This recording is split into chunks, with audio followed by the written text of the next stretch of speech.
Hoje é dia de consultório e de novo chegou aqui uma pessoa com problema no intestino. Nossa, Brigitte, todo mundo fala de intestino. A gente já está cansado de saber sobre isso. Inclusive o mês de maio é o mês em que a gente fala sobre a saúde do intestino. E hoje, dia 29, é o dia da digestão. E o que tem a ver uma coisa com a outra? É interessante a gente observar que tanto a digestão quanto o intestino falam de elaborar.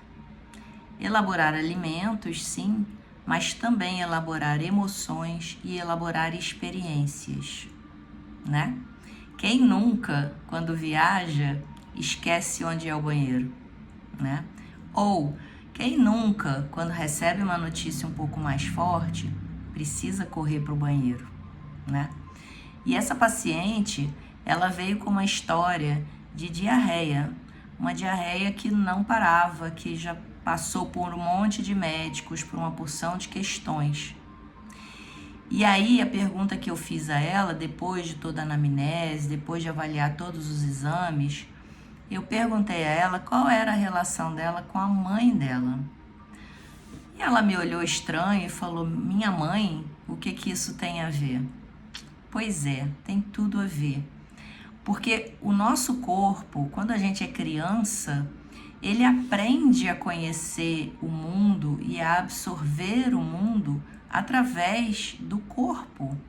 E quem faz essa elaboração é o intestino.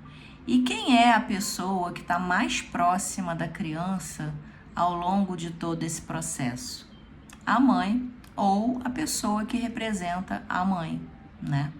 Então, muitas vezes, quando a gente tem uma relação de tensão, não significa que tenha sido sem amor. Muitas vezes houve amor, houve boas intenções, mas era um ambiente de tensão, em que não se podia segurar nada, ou que se devia segurar tudo. E olha só como isso faz uma referência muito próxima quando a gente fala de intestino. Então essa coisa toda de microbiota, de disbiose, não serve para nada? Claro que sim, né? A gente precisa olhar todas as questões que estão envolvidas com a saúde intestinal. A questão não é deixar de ver isso, a questão é deixar de ver outras questões que falam muito mais do emocional e da história de vida da pessoa. Porque o nosso intestino é o produtor principal de serotonina, que é o nosso neurotransmissor do prazer, da alegria, da paz, do relaxamento. Então, se eu não consigo relaxar, se eu não consigo ter prazer na vida, quem vai sofrer primeiro é o meu intestino. E quem me ensinou isso, com boas ou más intenções, não sabemos, muito provavelmente com boas intenções, foi aquela primeira pessoa com quem nós tivemos contato na vida, que é a mãe. E eu tô contando isso porque quando eu fiz essa pergunta para a paciente, depois do choque de uma pergunta completamente inesperada para ela, ela começou a chorar. E aí contou toda uma história de vida, né? Que envolvia, obviamente, a pessoa, a figura materna, né?